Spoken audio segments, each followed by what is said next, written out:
And this is what we have. It's a scam, it's a sham. This is nuts. First of all, we gotta briefly touch on Trump, but then we gotta talk Tesla and oh my gosh, what is happening in the economy? I sense some massive and dirty short selling, and we're gonna talk about some implications for this because it can be a little dirty, okay? So what does this mean? We'll talk about it. Let's get into it. First, Donald Trump. Wow. No matter whether you like Donald Trump or hate Donald Trump, you have to realize him going to the courthouse today, even though he didn't need to go to the courthouse today, is a perfect way for him to market himself again. That's the point. Every time Donald Trump goes to court or gets indicted or fights the system, his fundraising comes plowing in. It is a great marketing opportunity. And think about what he is defending. And this is why it's like double fact brilliance, and I know people who hate Donald Trump are gonna get mad at me saying that, but from a marketing point of view, he is going to court to defend his brand. He is going to court to defend the value of his brand. My best asset, which is the brand in terms of value. Coca-Cola, take a look at their value. They have a value. The value of their brand is more than everything else put together.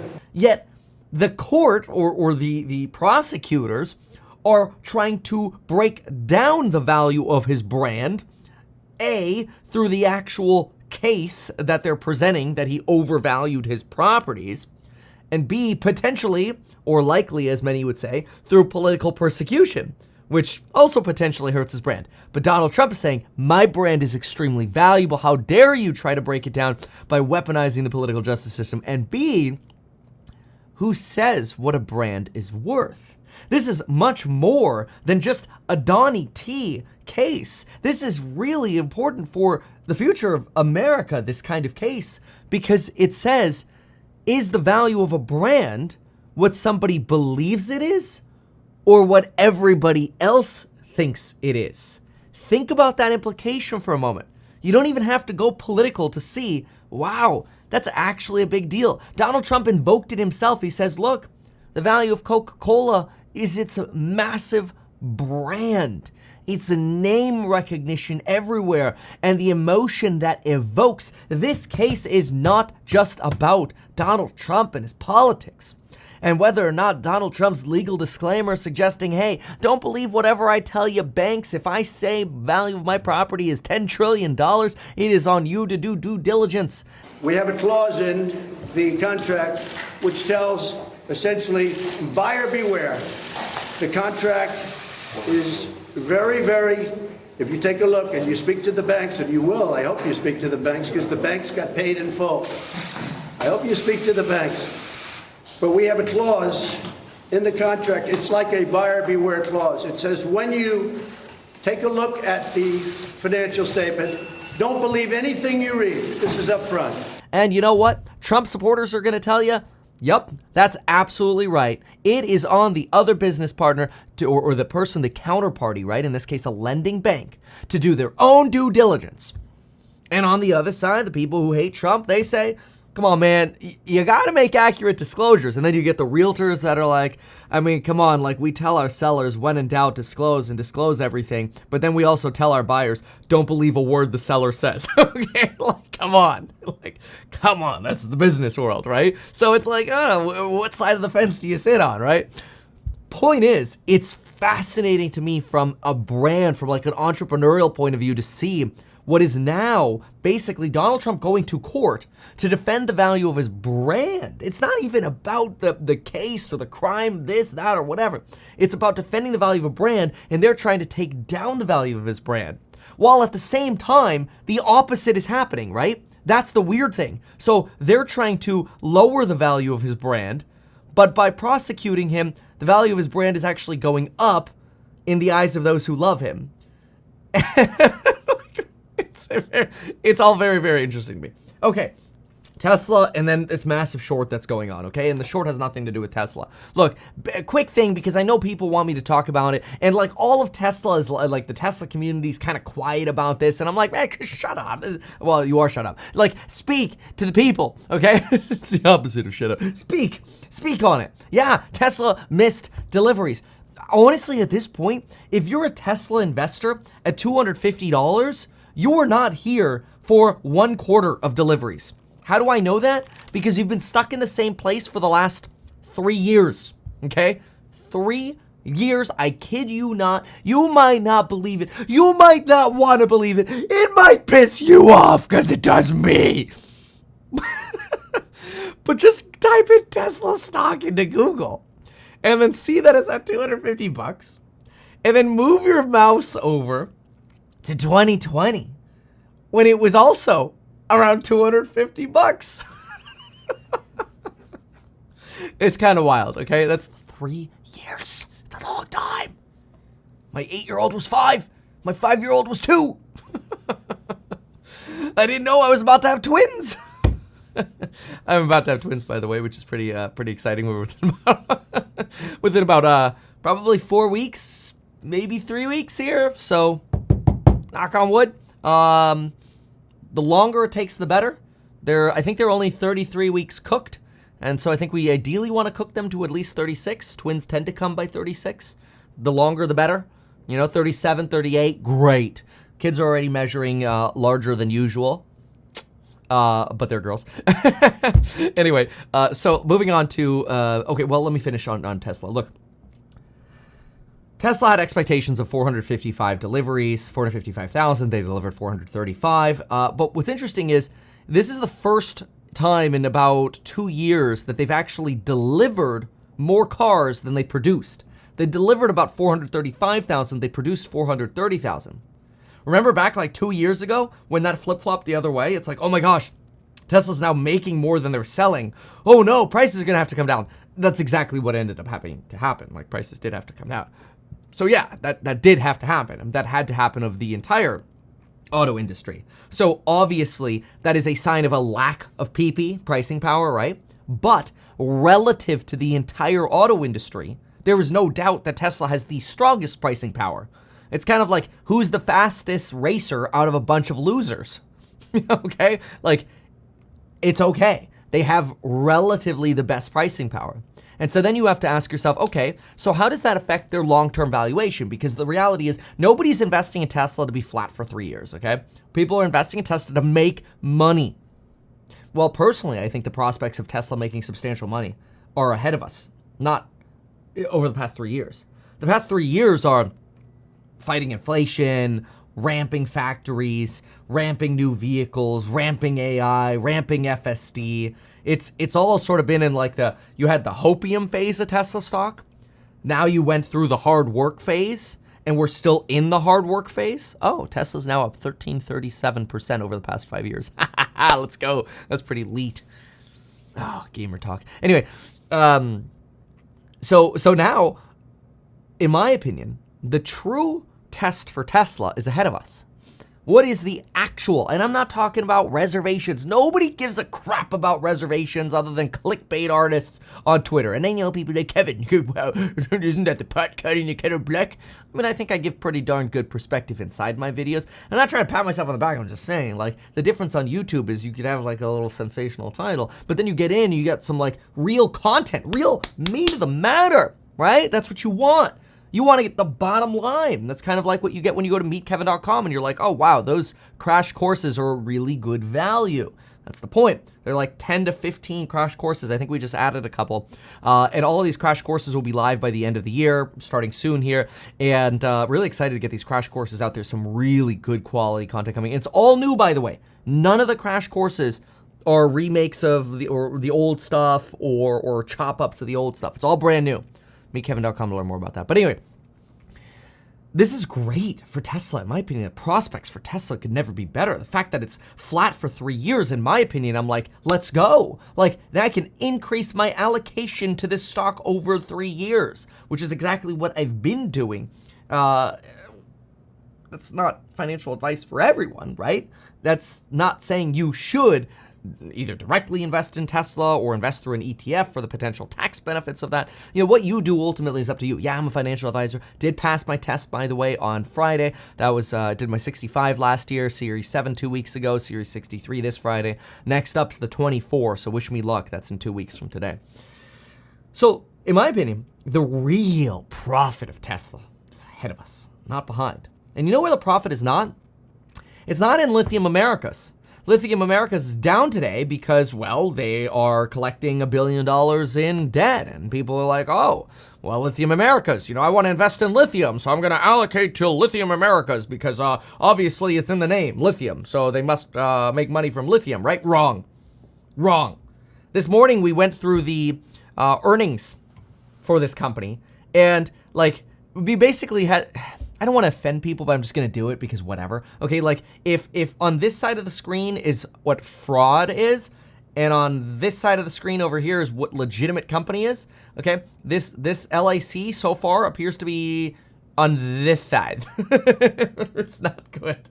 It's not good. Why do I say that? Massive loans to an Argentinian company, probably living in a fat, fancy mansion. $500 million of cash, but now taking on $1 billion worth of debt. Now, I realize that's going to offset, it's going to increase the cash position they have as well. They're investing in some more mines or more loans to themselves. Who knows? But what you really want to pay attention to is the fact that this company doesn't make money. When you go to their income and expense statement, it's literally only an expense statement. There is no income. The only reason they had net income is because of a gain on a financial instrument measured at fair value. That's it. There's no income. Lithium Americas makes no money. They literally say in their disclosures, they make no money. It's right here.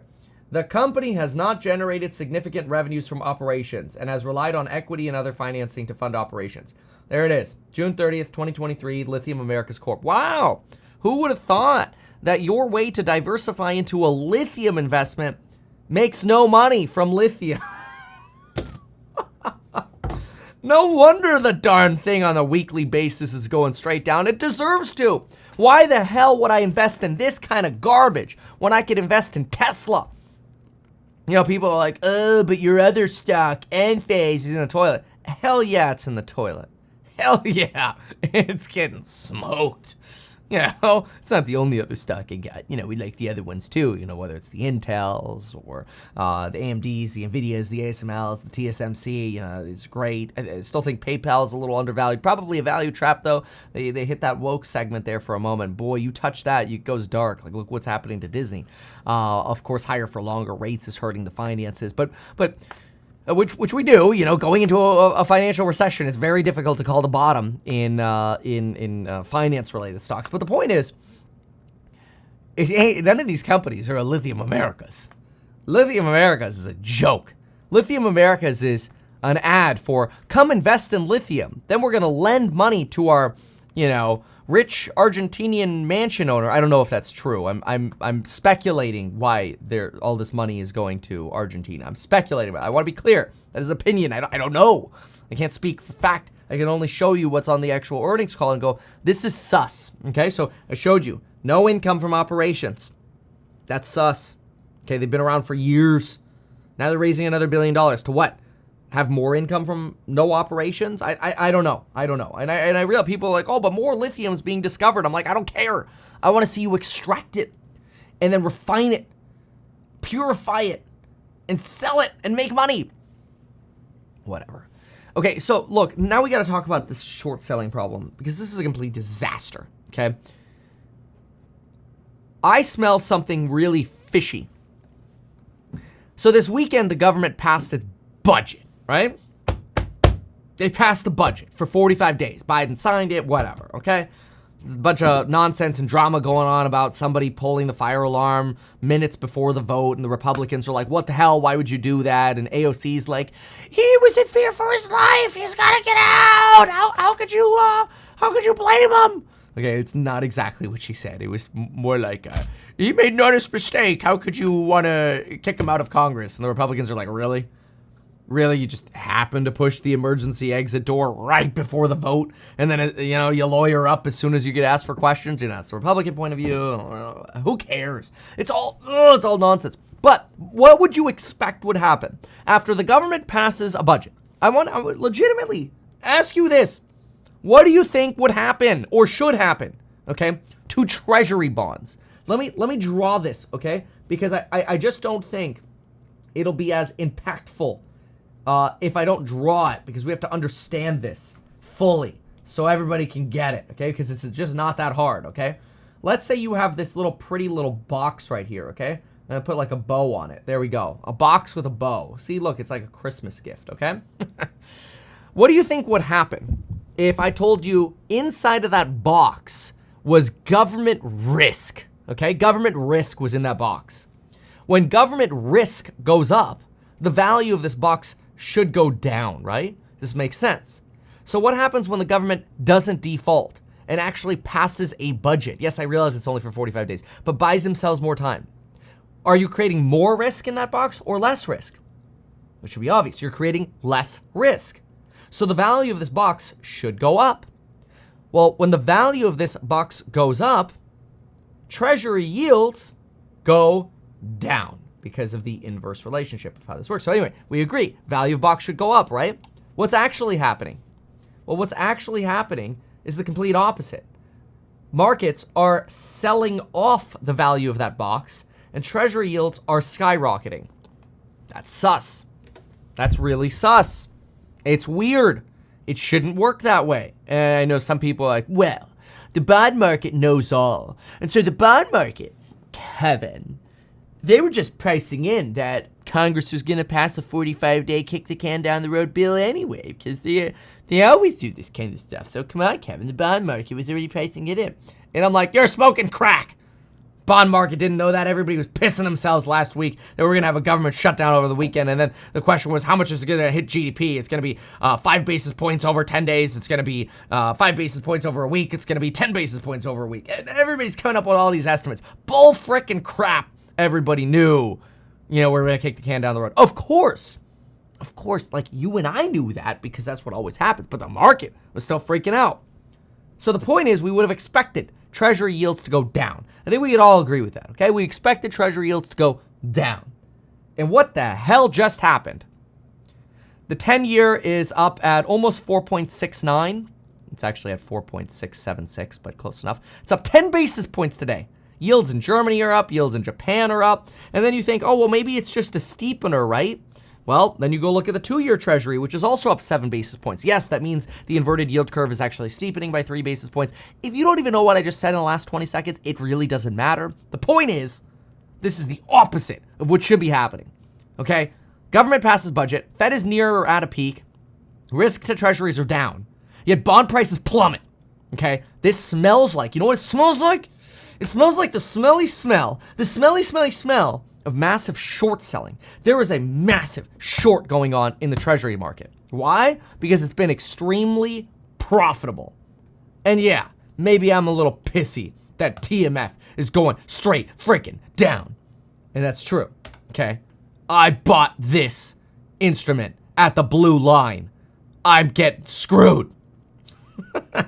Your boy Kevin just lost lots of money. Okay, I didn't put that much money on it, okay? But point is, I put some money on this right there. It was like slightly below the blue line. I'm like, yes, we're going to put somewhere around here. Anyway, I'm going to put some money in here. It was like, yeah, that's right. It was like 570. Yeah, there it is. It's slightly below the blue line. 570-ish, somewhere around there. Okay, now it's 457. Damn it. This right here is a bull bond ETF. This right here says that bond prices should go up. Obviously, it's not happening. They're going down. Why? Well, because I believe there's massive short, and I'm not trying to pull like an AMC or GME here or whatever. I just think this is the case. Look at this. This is a month chart, okay? This is the month view of TMF. Okay, that's every one of these sticks, folks, is 1 month. Okay, not a week, not a day, 1 month. It has been the most profitable short you could have had, quite frankly, since the end of 2020. You could just straight up shorted bonds and you would have made money all throughout my campaign for governor, made money. Well, I guess for a little period of time there, you would have lost money. But if you just diamond handed, we would have made money. You see volume on TMF is going up dramatically because people realize, okay, maybe there's an opportunity here to actually go long. The problem is this one's triple leveraged, very risky instrument. You really shouldn't touch it. It's dangerous. But anyway, point is, I think what you have is a massive amount of short selling in treasuries. And I think, play this out for a moment. If everyone who's an institution shorts treasuries, well, they make money in the short term because that's the trend. The trend is your friend, right? But then guess what you do? You end up breaking something. And then when you break something, maybe all your other shorts pay off. But once something breaks, that's the odds are where everybody goes, okay, now something broke. Now the Federal Reserve's probably going to come in and lower rates, potentially. And then guess what happens? All the shorts cover, and then they go long. I see this happening.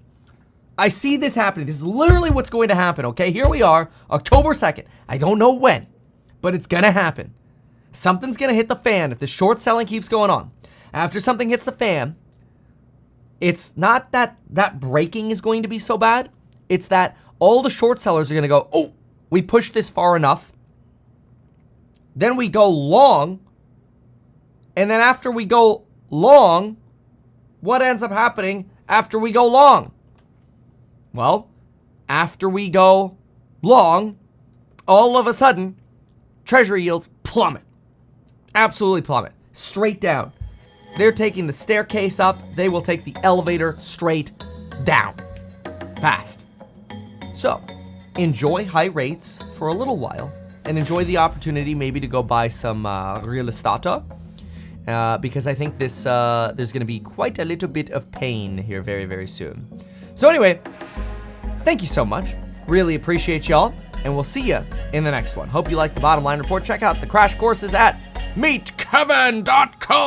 Why not advertise these things that you told us here? I feel like nobody else knows about this. We'll try a little advertising and see how it goes. Congratulations, man. You have done so much. People love you. People look up to you. Kevin Paffrath there, financial analyst and YouTuber. Meet Kevin. Always great to get your take.